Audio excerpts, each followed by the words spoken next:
Welcome back to the Brandy and Billy Show.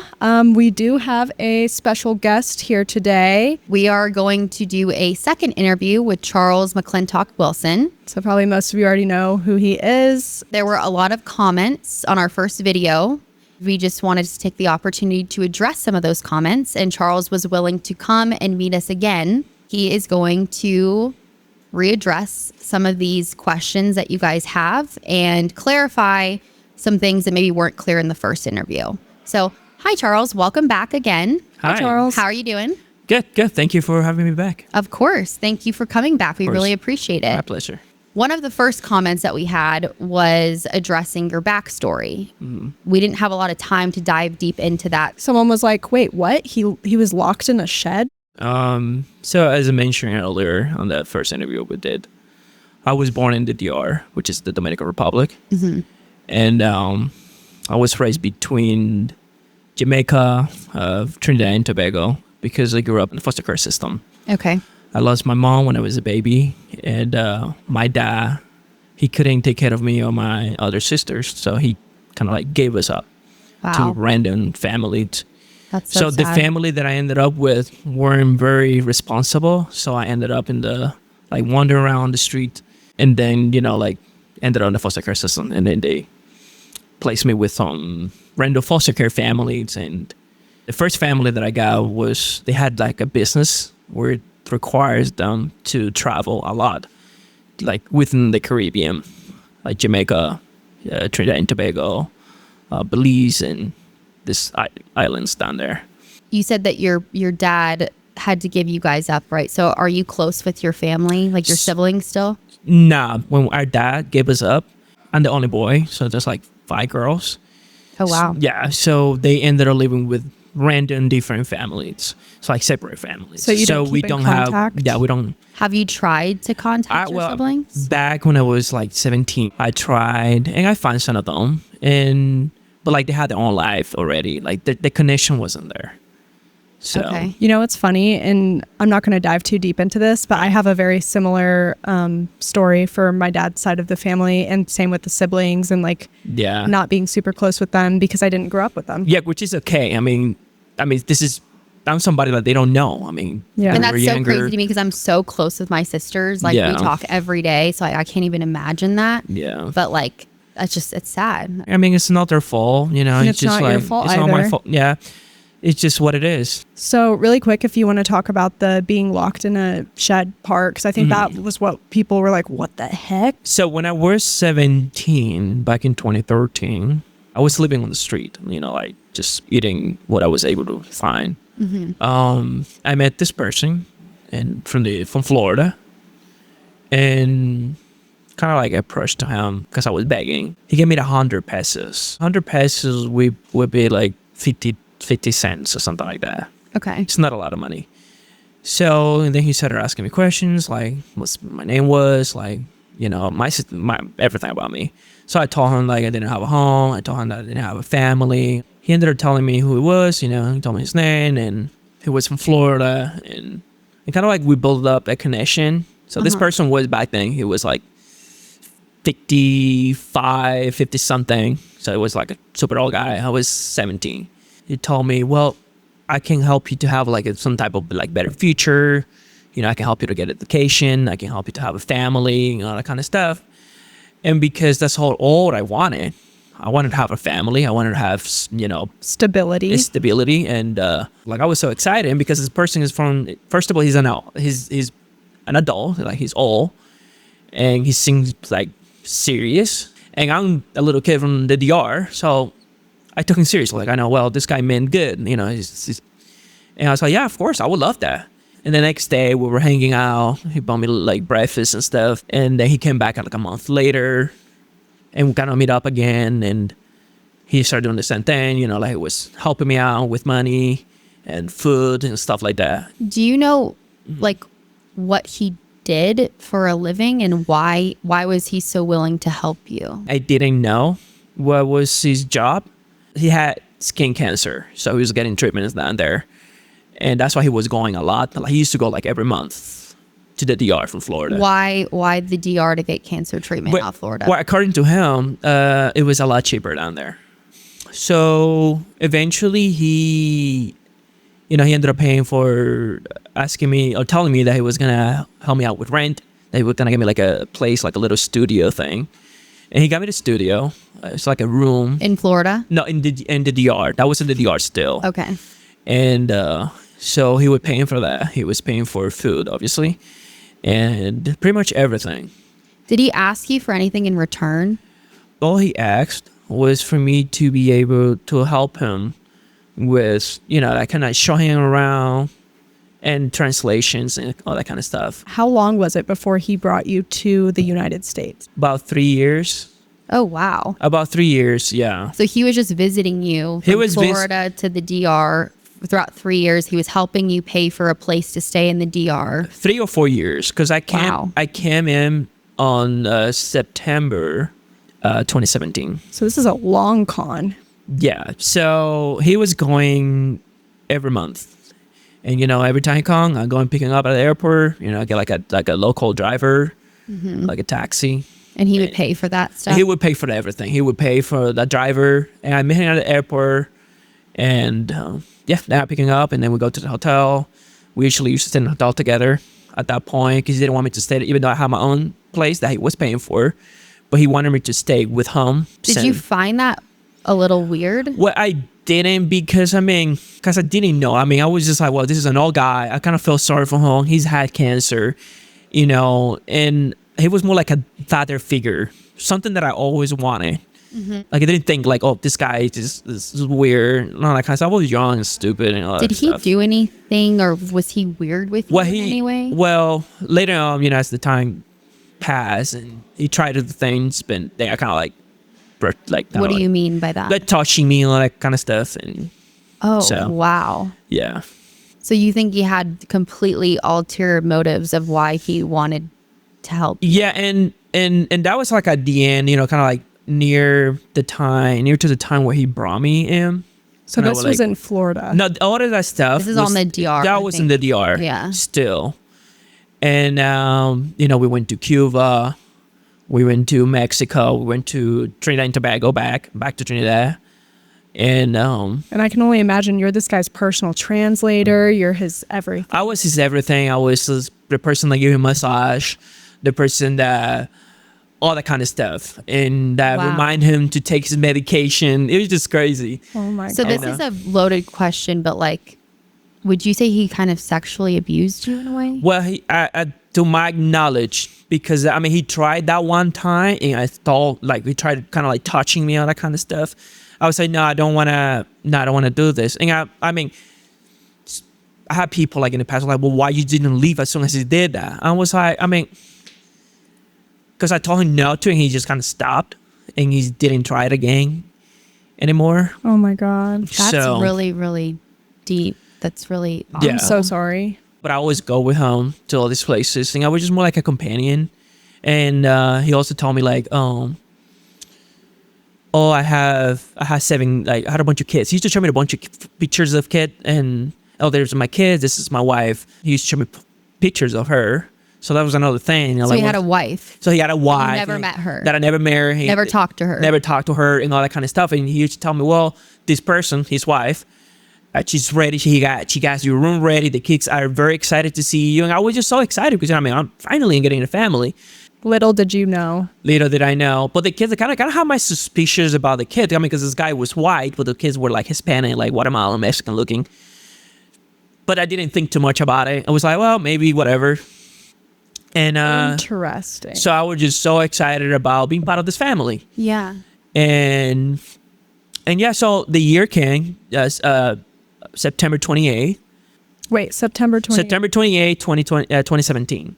So that's the year that's the day that I came into the country. To Florida. To Florida. So he got me the visa and all that kind of stuff. And he used to tell me that he used to be friends with Donald Trump Jr., Marco Rubio, all that kind of stuff. I didn't know who these people were back then. Are you willing to say this guy's name, who he is? No. No. Yeah, okay. No. I found out about that. The none of that story was true. He wasn't friend with Marco Rubio So he lied about. He lied about the family. He lied about so many things. So when I finally got to Florida, I was so excited. Everything, roads were bigger, nice cars and all that kind of stuff. But when I got there, he didn't live in a mansion. Like he showed me like picture of a massive house in Palm Beach, West Palm Beach. So he didn't live in a mansion, he lived in a trailer. He didn't have 11 cards, how he used to brag about. He only had 2 cards. One running and the other one was broken. And he lived with his mom in a trailer. So he didn't have no kids. The lady that he was his wife, allegedly, that wasn't his wife. Oh. And so everything was just a lie. And as soon as I got there, he told me, so you're just going to stay here because he didn't want his mom to see me. Yeah, at that point, that guy was like 60 years old. Were you like, what the hell is going on? Yeah, I was like, what the heck? I mean, I was already thinking, but I mean, there was nothing I could have done. I didn't speak English that well. It's not like I could just run off and call cops and all that kind of stuff. And you didn't have enough money to buy a plane ticket back to the DR. I didn't know what to do. And he's sponsoring your visa. He used to brag about that. So you literally can't, if you were to question him, you would probably get deported back to the Dominican. Well, he used to scare me with that. He's like, well, I brought you in, and I brought you the same way I brought you in, I can send your ass back to the DR. I was like, and I was like, I mean, you can do it. I mean, it's whatever. I'm fine with it. As soon as I got there, he took away my phone. I wasn't allowed to have my phone. He had like a shed outside, and he used to have a dog, and the dog was very sensitive. Like any sound, it would bark. And so he used to put stuff against the door, and he used to put tape on the door. Like if I opened the door, he would know that I went out. He also used to kind of scare me. Oh, my neighbor had camera. If I need to see anything, I can go and ask her for the videos. That is terrifying. So in that situation, I had a whole year in there. Like a horror movie. So we ended up going to the church, and there they had like a thrift store, and they were looking for volunteers. So I kind of offered to volunteer their thrift store, and so that way I can be kind of like away from him. Mm-hmm. And he was okay with that? He said, yeah. He's totally saying, yeah, of course, it's okay. And then he left me there. And then I talked to the ladies there. She ended up calling in the cops came, and they interviewed me, and they were asking me all kind of questions. And they started a hard investigation, like a human trafficking investigation thing. Wow. So that's crazy. That is human trafficking. Yeah. 100%. What do you think his motive was for bringing you to? Well, his motive was he needed companionship. That's what he used to tell me. Like, I just need somebody to help me. Like, my wife left me and all that kind of stuff. That's what he told you. This might be a really sensitive question, and we can cut this out if you want to. But did he ever try to like sexually abuse you again? No, he didn't. In he Florida? really not in Florida. I mean, he used to. I just wasn't allowed to do much, like go out by myself or not have social media. Like he found out I had social media through this other kid that was a neighbor kid. We used to be friends with him. It's like at 14, 15 years old.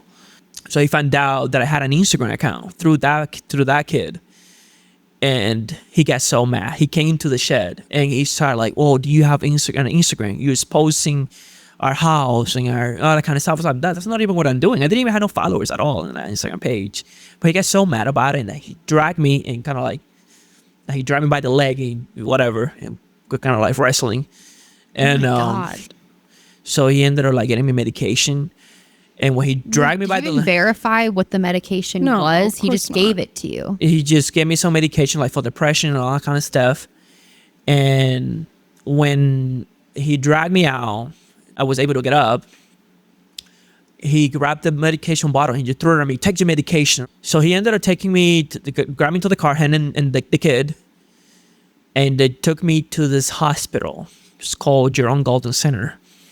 It's like a mental hospital in West Palm Beach. At that point, I didn't know nothing, like whatever. So he went to the doctor, to the nurse, and he told her, oh, this guy is suicidal. Can you take him in? And then the lady, she looked at me and she's like, are you suicidal? And I was like, no, I'm not. And then she was like, well, I can't take him because he's not suicidal. And she just locked the door. At that point, it was like 12 or something like that. So he took cuff, and I was just left there in the parking lot of the hospital. I didn't know what to do. I was having a hard time breathing. Like my whole body. You were probably had a panic attack. Yeah, because of the whole wrestling, he dragged me. I was him and the kid. Both of them. And the kid was, even though he was like young, but he was like strong. So they all took off and they just left me there in the parking lot. So I ended up calling 911. Then they started asking questions, what happened? I told them what happened. And they went back to the man's house.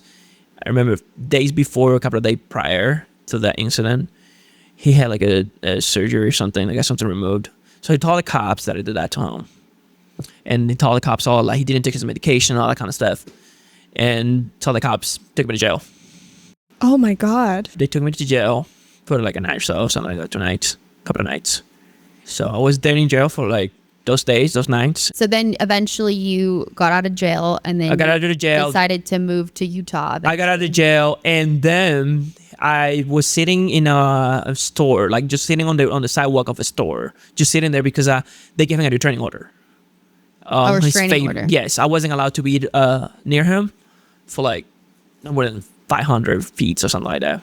Uh-huh. And I was just sitting there, and then I don't know, he just there. He just pops out like and pull up in his car, and I was like, "Hey, I can't be near you because there's a restraining order that I need to stay away from you." He's like, "Oh no, that's fine. Don't worry about it. I can take care of that. Don't worry about it, and I can call the judge and we'll make that disappear." And I was like, "No, man, I just want problem." And it's like, but I didn't know where to go. I mean, he was my everything. Like he knew, when I say my everything, I mean he's like your provider. My provider. I didn't know nothing. So he ended up getting me like another place, like another room in that area, like around the area, because he didn't want to bring me into the house. At that point, the moms already knew about me, but she didn't want me inside of the house. So she was okay if I stayed in the shed, but not in the house. Mm-hmm. So she knew about me. So he told me, well, my mom doesn't want you there, so I'm just gonna get you the place. And he got me like a room or something. It's like $300 a month or something like that. But you had more freedom at this point. I had more freedom. I was going to the store. He was to come every day, literally every day. A couple of months later, more argument happening. Eventually, that's when I just left. That went to the church and the thrift store. And they took me to the shelter. And I was in the shelter for a while, moving from the shelter for like 90 days and then moved me to another one for like a year or so. And then that on 2021, that's when I met the sister missionary, like the LDS church. And one of them was getting married and they invited me over to Utah for a wedding. I ended up liking Utah, even though a lot of people, when I went back to Florida, they were like, dude, don't move to Utah. Do you see yourself? And I was like, oh, I like it there. People were nice to me. Everybody was waving at me. I ended up moving here. I wanted to try it for like about 6 months. And within those 6 months, I met my wife and ended up saying. I love that for you. I'm glad it ended in a happy way. Yeah. I also just want to say I'm really impressed with how many details that you're able to remember, considering like as someone who's been through not nearly as much trauma as you have, but like when I look back and try to remember certain things, it's very hard for me to remember. Right. But good job. Yeah, thanks. Thank you. Thank you for clarifying your backstory. So we did film for about 3 hours that first time that you came and talked to us. And the way that the video was edited, it wasn't super clear as to why you changed your cell phone in July 25th. But I think I have a pretty good understanding of that entire situation. So let me just say what I think, what I gathered, and then you can let me know if I'm right or wrong. Okay. So when you went to Florida, you had your own phone number. I had my whole phone number was T-Mobile. Yes. Well. And then you moved to Utah, and then you got a phone number through T-Mobile, but a Utah phone number. Okay. So because the reason was because I just felt like I just didn't want people to like contact me, and I wanted to start fresh. And I completely understand because I decided to move out of Florida like for good. So I got a Utah phone number through T-Mobile, and I was with that phone number for a while, until I met my wife. Then you changed from that T-Mobile phone number to... The number's the same still. I only changed the network. Okay. So from T-Mobile, we changed to Verizon. She had like a Verizon plan, and she had a bunch of family members on the plan, under that plan. So it's myself, my wife, and some other family members are in there on that plan. That's why I decided to change from T-Mobile to Verizon. Okay. So to go back to the 21st, that family member changed from Verizon to AT&T because, financial reason. Yeah. It's a lot. So that's what cheaper. happened. You were already on the family's plan. Yeah. That happened when you moved here. And then that family member who's in charge of the plan was like, I don't want this Verizon plan anymore. So let's all of us go ahead and switch to AT&T. And that happened in July. And that happened in July. Again, my number's still the same since I moved here. So I wonder why when we looked it up, like it said it was a new phone number, but it was just a new plan. Just something with the app, probably. It would just automatically say that, likely. Okay. Yeah. So to again, clarify, it wasn't a new phone number. It was just a new plan. It's just new plan, new network. But the number it has been the same since I moved to Utah. Okay. Which was 2 years ago. Yep. So the only time you ever switched your phone number it was when I moved from Florida to Utah. One of the main questions was regarding the photos that you took of Charlie Kirk after he got shot when he fell to the floor behind the table underneath the tent. Right. So what did you see when you saw Charlie collapse to the floor? So when I saw Charlie falling back, I saw his security team, kind of rush to aid him. Mm-hmm. And they were all on top of him.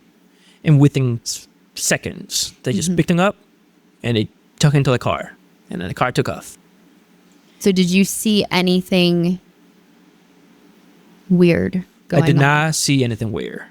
No. It was just so fast. Mm-hmm. I mean, there's panicking everywhere. So I looked up, they picked him up, they took him to the car, and the car took off. On that note, I just want to say there were weird things going on because there's footage of it everywhere. I don't know if you saw that one video with Terrell Farnsworth where he's just running off immediately and taking a selfie video, but there were weird things going on. Or Mikey McCoy, how he immediately was on the phone and ran off, but in Charles' perspective, he probably didn't notice. Right. There's this term in psychology, it's called the channel of capacity. Right. And normally, an average person can be observing 7 things at once. Now, in a situation of stress, which you were absolutely in, a person can only observe about 3 things at once. Now, that's the average person. That channel of capacity goes down from 7 things that you're able to observe at one time to 3. Stress causes that. So I completely understand why you're like, I didn't see anything weird going on. Yeah. I mean, well, probably was something weird going on. I just didn't see it. I mean, I'm trying to keep myself safe. I'm also trying to keep my wife safe. Mm-hmm. And also trying to document. Right. And that was going to be my next question. So obviously, you hear a gunshot go off. Yeah. Were you guys you and your wife, were you trying to duck for cover? Do you think it was a mass shooting? You got photos of him shortly after he was shot. So were you concerned that there was going to be more shots fired? I was concerned that there was more shots coming. But me and my wife would talk about this all the time. Because it's dude, you were just taking photos. What I think is I was ducking down, because I don't want to get hit because, we didn't know. But I'm also trying to holding my wife and also taking photos at the same time. Mm-hmm. So I can doing this and whatever. And that's why some of them are blurry. Some of the photos are blurry because of that. At some point, actually, I lost her for about a minute or so because I couldn't find her. And that's why in some videos you can hear my voice, calling my wife names and stuff. But yeah, obviously, there's probably things going on, weird things. It's just everybody's just trying to save themselves, save their lives. Right. Yeah. I believe that brings us to our next question. Yeah. So Billy and I saw the photos. Charles showed us the photos that he did take after Charlie was shot. And what we saw, there is nothing suspicious to be released to the public. And do you want to explain kind of why you don't want the photo that we saw to be released? Well, I don't want that one particular photo. I released all the photo that I did that day. I only didn't release one photo. And it's that one. And it's that one photo. It's the one that we both saw. That one that you guys saw.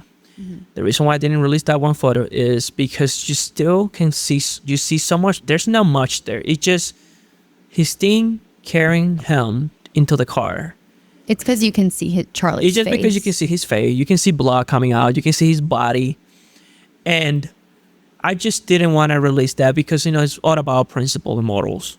It's sad. It's sad, and it's just there's nothing. It's not going to help with the investigation. No, I don't think it's going to help at all. And I can say from seeing it, it's because you can see Charlie's face, and he's not awake. He's not awake. Yeah. And I released similar photo where you can see his arm hanging. You can see those. And again, I didn't release that photo again because I didn't want to be adding more stuff. I mean, there was already plenty of videos. I mean, there's people here saying, oh, but the kids are already going to see those photos. They're already seen the videos when they grew up. Well, but that's on you guys. You guys can do it and show those videos. I do not want to be part of that. We saw the photos. I saw it. You saw the photo.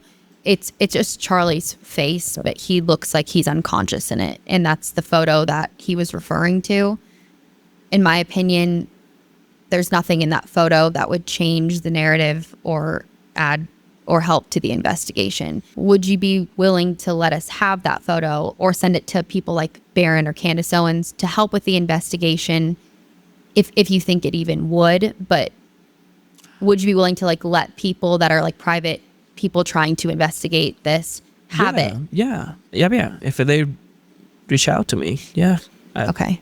And I think that was like one of the main questions was like, why doesn't he want to release the photo? Yeah. But you said that you're willing to.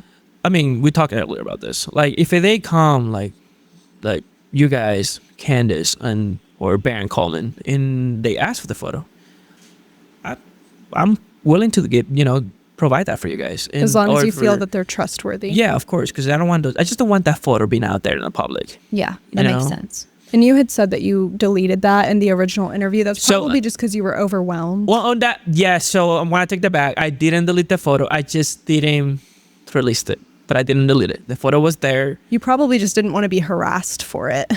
In our last interview, we did bring up Aubrey, the person from TPUSA who texted you at a weird time after Charlie Kirk was assassinated, and she didn't end up responding to your response to her. Have you heard again from her? She reached out back to me and she explained to me why she didn't kind of like reply to me right away. Follow up with you. Follow up. Right. So when did she reach back out to you and what did she say? Reached out back, I think it was like about a week ago. So this is after our first interview with you was posted on YouTube. She told me that she saw something on X, like a part of the interview, like a day later or later that day, at night. It was actually a gang. She reached out to me in the middle of the night again. And then she's just explained why she couldn't reach out back to me, which is understandable. I mean, that's the day. She's in charge of press. And that's the day he got killed. She was getting a lot of calls, a lot of emails, a lot of... people were trying to reach out to her. Right. And there was so much going on.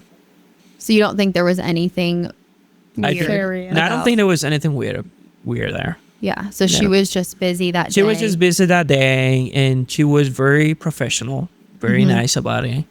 And she apologized, and she was very, very professional. In our previous interview, you said that you thought Tyler Robinson was the shooter. So what do you think now after the last few weeks? We haven't talked to you for what, maybe a month? It's been since our last interview? I think about a month. So do you still think Tyler Robinson was the shooter? I mean, obviously, I'm definitely more open-minded now that I've seen, more things and more videos. And but I still think that he took the shot. I mean, because there's so much that we don't know. The investigation is still new. There's so much that the authority, they haven't released much about this whole investigation. So, I mean, my mindset hasn't changed much since we had that interview, but I'm more like willing to hear more information. We don't offer other theories and things. Yeah.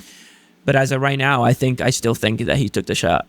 Okay, but you think maybe there was other people involved? I know that there's definitely more people involved. I mean, we agree with that too. I just want to say, agree to disagree. I like you as a person, and I do not agree with you. I do not think that Tyler took the shot. I do not think that he was even there on campus that day. But that's just opinions. Yeah, that's just opinion. I mean, you're not the only one. There's thousands of people out there, millions probably. And you're not the only one either. That belief that Tyler Robinson didn't took the shot. And I mean, because I'm a photojournalist and the press, we intend to believe, to trust whatever the authorities say. Right. And we do not. That's our opinion. That's the thing. We don't believe them at all. Yeah. I mean, when I go home and when it's just me and my friends, or me and my wife, and then not doing anything related to photojournalism, I might have other opinions. So you're saying that you have an opinion as a photojournalist, and then you have an opinion as like a citizen? Yeah. But what is Charles's opinion? What is your actual opinion? Well, he's connected to his image as a photographer. Well, but he's saying he has two opinions now. The photographer, which right now I'm the photographer, the photojournalist believes Charlie Kirk was shot by Tyler Robinson. Now, when I go home, I'm with my wife, just having dinner. I'm not a photographer or photojournalist. You might have a different opinion. I might have a different opinion, a different theory. No, that's fine. Just going to raise some more questions. What does he really think? Look, I love comments. I mean, we've been getting a lot of comments, right, since we did that interview. Yeah. And I want people to comment. I want people to, again, everybody, all of us, we were just trying to find out what happened. Yeah. And we have so many questions, so many things that we don't know. Yeah. Because again, the authorities, they're not releasing information. They're not doing much. They're not talking much about this. And which is understandable. I mean, they're still doing their investigation. They're still working on it. It's or not whatever. understandable. Yeah, I was going to say, you're way more nice to the authorities. But We're again, like, what the hell is going on? Again, this is the photographer speaking. Okay. All right. Well, thank you for that. So we want to ask you two more questions. So I'm sure you guys have seen the interview with Brian Harple. Yes. On Sean Ryan's show. And we talked about that on our last episode as well, by the way. So what do you think about that interview, and what do you think about Charlie's security team and Brian's answers to some of those questions? I think he should have waited a little bit longer before doing that interview. Why? Because I think this investigation is still so fresh. It's premature. It's 2 months. There's so many questions that need to be answered.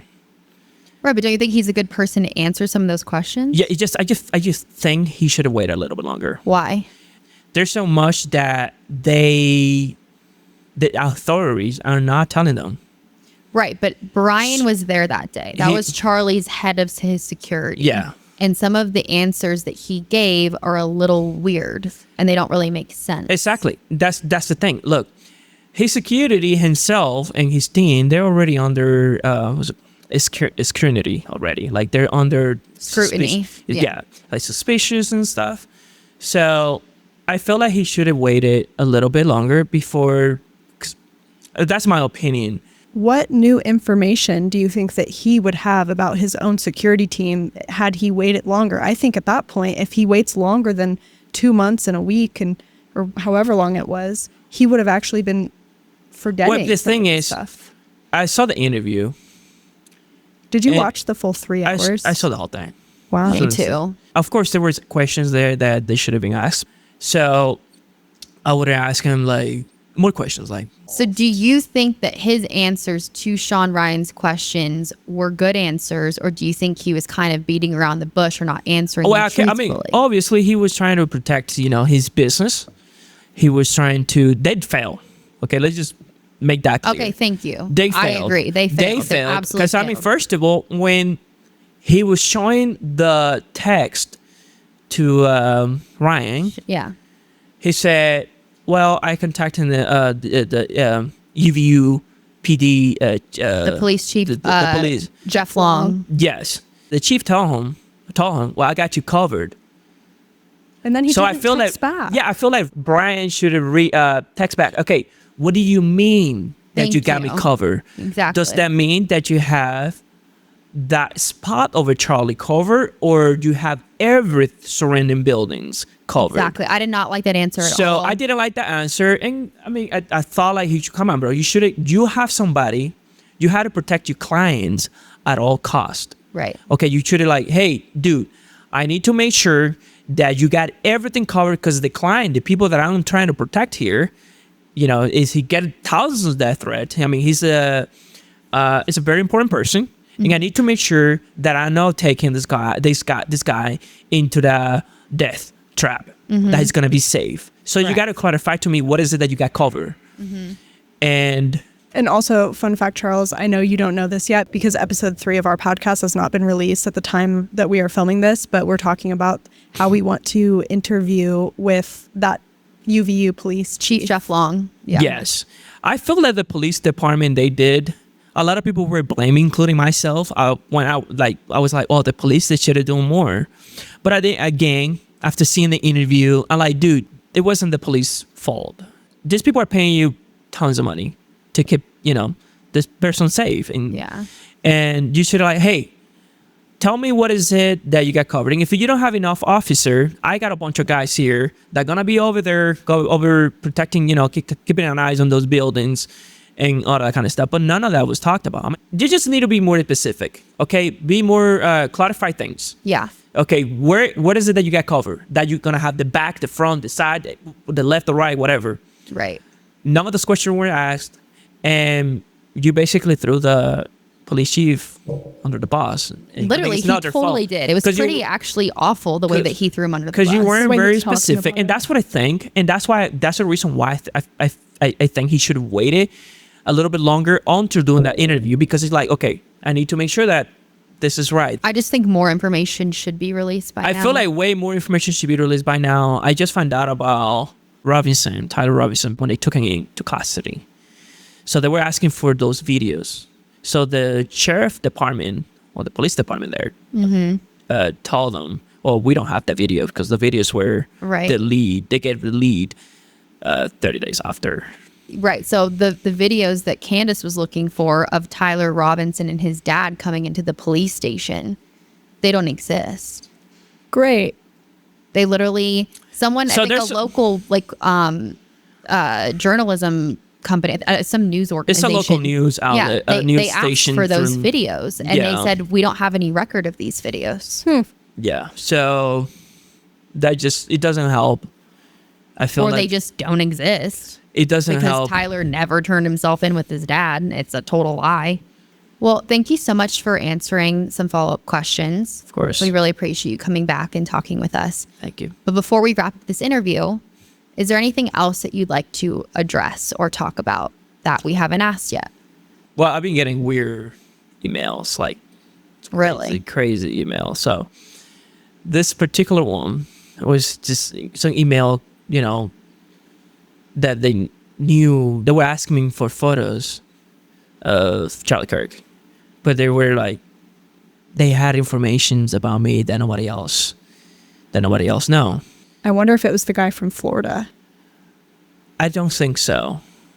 Interesting. Yeah. So the thing is, they use any email that it wasn't my official email. That the email that I use for like photos related stuff is my personal email that I use for like family members. And whoever was contacting you had this personal email. Yes, and they contacting me through that email, and they were asking for photos. I'm like, how do you know this email? That's email. Nobody knows this email. Did you respond? I did not respond because it was suspicious to me. Yeah. That's weird. For one, we've had some weird stuff happening to us that's not even nearly that weird, but it was just the whole thing was so weird. It was like late night. It was like super late. And do you feel threatened in any way by these emails? I mean, it was more like, it's not threatened or like super scared, but like more like, oh, I know who you are. This is more like that type of, I know who you are, I know what you're doing, I know where you live, and I know your name, and all that kind of stuff. So are you worried about your safety now? I'm not worried, but like super worried about my safety. But like, let's say we go to places, I make sure that nobody's outside of my house, behind like hiding in the bushes and stuff. Like I make sure that checking that. Yeah, that's crazy. I just been getting calls where people, they just don't say nothing. They just stay there and like breathing, like they call you and just breathe. Yeah, that's scary. I mean, it's just so weird, the whole thing. I'm like, that's why kind of like, what, should I do this interview?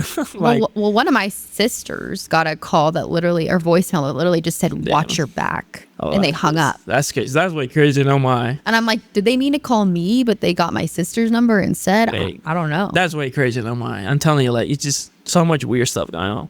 Well, could have been a prank call too, but I don't know. Just everything being in the same time zone, time frame is weird. Anyway, before we go on to any further comments that you want to ask, I just want to say, everyone keep an eye on Charles. Make sure he's safe. Everyone keep an eye on Brandy and I. Make sure we're safe. Brandy's power has been randomly going out all the time. Transformer blew up, maybe, I don't know if supposedly. that's suspicious. It's Near just your weird. It could be just, it could be just, It could whatever. be nothing, but like, Well, we hey, don't- who knows? You never know. You never know. Didn't happen we're like before. trying to do research and the power just keeps going out. I'm like, that's weird. The thing is, you just never know who's just looking, like who's watching you, you know, from the bushes.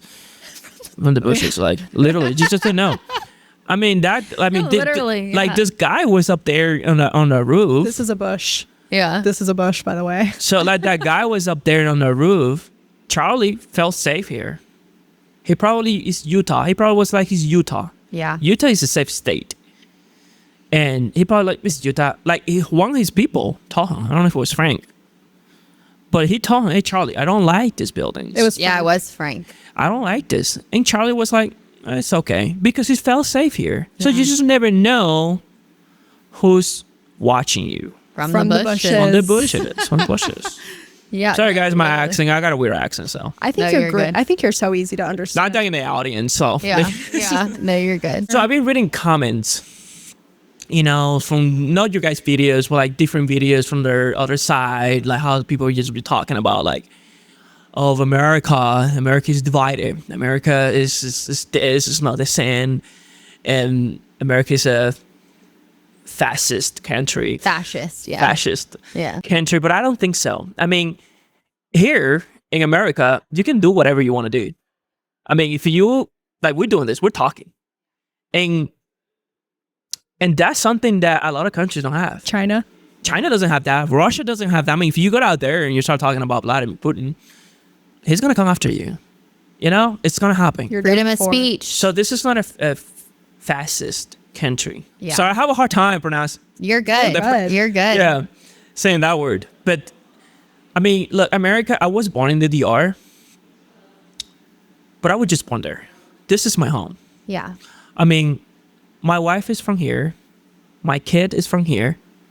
This is my home. This is what you know. This is what I know, and there's so much good about this country. So when I see people like trashing this country, like America is the worst of the worst, that's crap. I agree. I mean, if you go to the U.S. Embassy in Australia or any country, you're gonna see lines of people, long lines of people trying to come in. Just people trying to have and live the American dream. Right. And to have a piece of the cake. But when you go to the U.S., to the Australian or Irish embassy in Washington, D.C., empty. Yeah. Not a cat. Why? Because nobody wants to leave. Everybody just wants to stay Yep. and have a piece of the cake. I'm so grateful to this country. I mean, you guys have done so much.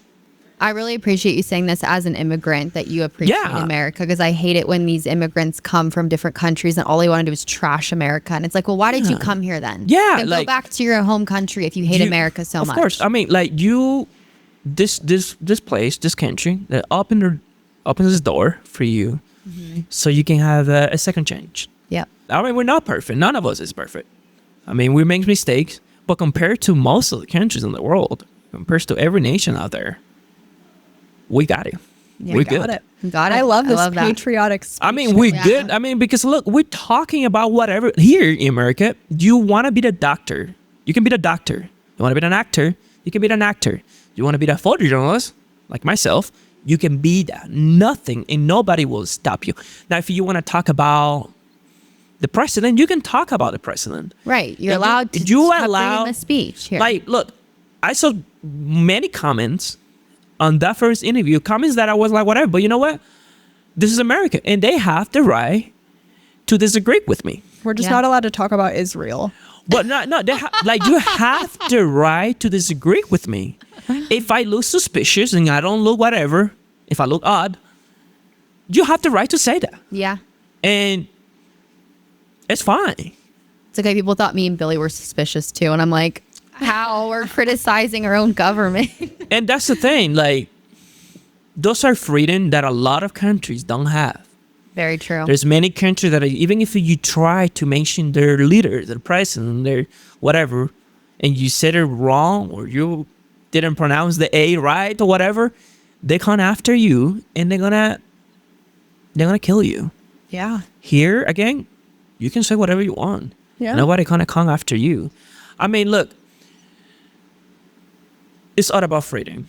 And Charlie Kirk is a huge believer in freedom of in speech. freedom of speech. In freedom. I mean, that's why he was waiting. He was waiting His that shirt. shirt said freedom He on was it. waiting that shirt. So I have people like, did you like that comment? I was like, well, it's fine. It's part of the freedom.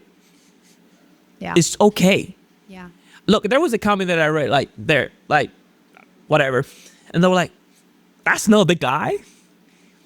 That guy that I saw on that Baron Coleman's video, he was definitely a lot better looking or something like that, something down the line. But this guy looked like he gained 50 pounds. That was so rude. Oh, no, someone said that you lost 50 pounds. Like, that's not the guy because he looks a lot skinnier in this video or something. Oh, I don't know. It was something down the line, but I felt like, I don't know, maybe I'm wrong.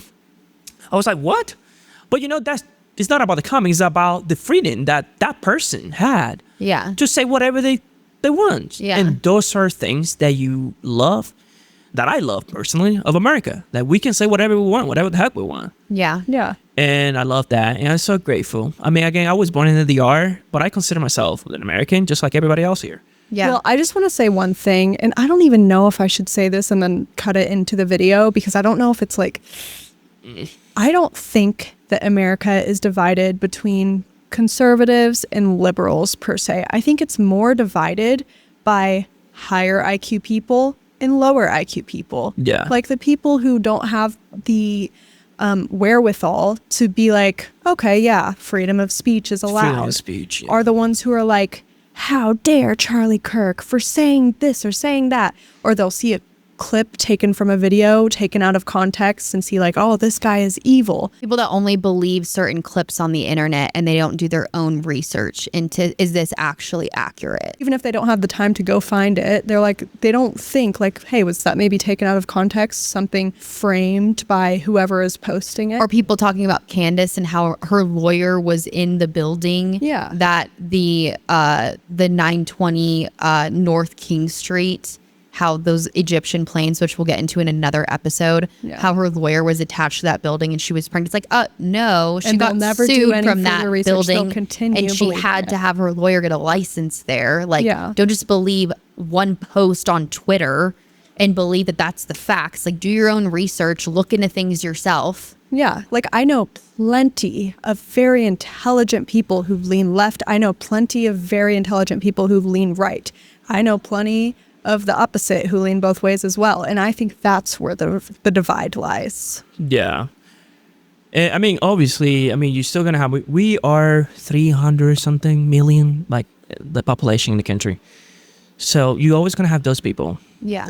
They're always going to have those people with the agenda that their only agenda is just to make you think or wants us to believe that we are divided. Yeah. That we're not a good country. And unfortunately, those people are louder. And the thing is, those people, they're high up. They have a lot of power. And because at the end, they have an agenda. They have a whole thing. It's because they want us to believe that we are a dictatorship, that we're not united. Yeah. But we are. We still get along with people. And, I mean, we're all Americans. Yeah, just go to the grocery store and smile at someone. Usually they smile back at you. It happens all the time. But then you have this group of people out there, high up, that wants us to believe otherwise. Yeah. And that's dangerous. It is I love dangerous. That's dangerous, and I'm not a fan of. And a lot of people think, oh, the media is the worst of the worst. And I'm part of the press. I mean, obviously, you got a bunch of medias out there that they have an agenda. Of course. Because let's say if they're not a fan of certain government, if they don't agree with what that particular government is doing, they're gonna come after the government. And they're gonna spin the sword too. The best weapon that they can use against this particular government or whatever government is the people. Yeah. Mm-hmm. And how they use the people against the government is through making up lies and creating confusions and the stuff. News. Yeah. And again, it's dangerous. Yeah. I don't like it. I'm not a fan of it. Again, that's why as a photojournalist, sometimes I kind of feel offended when people are like, of the whole media is bias. I mean, we all have a little bit of bias because we're just human beings. Well, there's like left-leaning media, right-leaning yeah, but some people make like they put everybody together there, and I'm like, well, the thing is, like me, I show up to the MAGA rally, but I can also show up to the No Kings protest. Yeah, and because I'm for the people, I'm about to deliver a message and to tell you the truth and to tell you what happened, and that's to document. Yeah. You know, just document what actually happened. So not every member of the press is biased. Yeah. And you don't hear from us a lot because, you know, with the little guys, we're not major corporations out there. Mm-hmm. But we try to be as honest as much as we can. Well, we really appreciate you coming here and talking to us again and clarifying some things that people had more questions about. Of course. It took us way longer to set up than we planned. Charles wanted to leave by 8 p.m. It is currently 10 p.m. Thank you for your patience. We were going to film for maybe 45 minutes. We filmed for 2 hours. So let's see how much we can cut this video down. Yeah. Charles, seriously, you're the best. My you pleasure. And your wife. My pleasure. My pleasure. Yeah. Thank you so much for having me. Yeah. Thank you so much for coming back again. We really appreciate it. Cool. Yay. That was so fun. I actually really liked that, guys.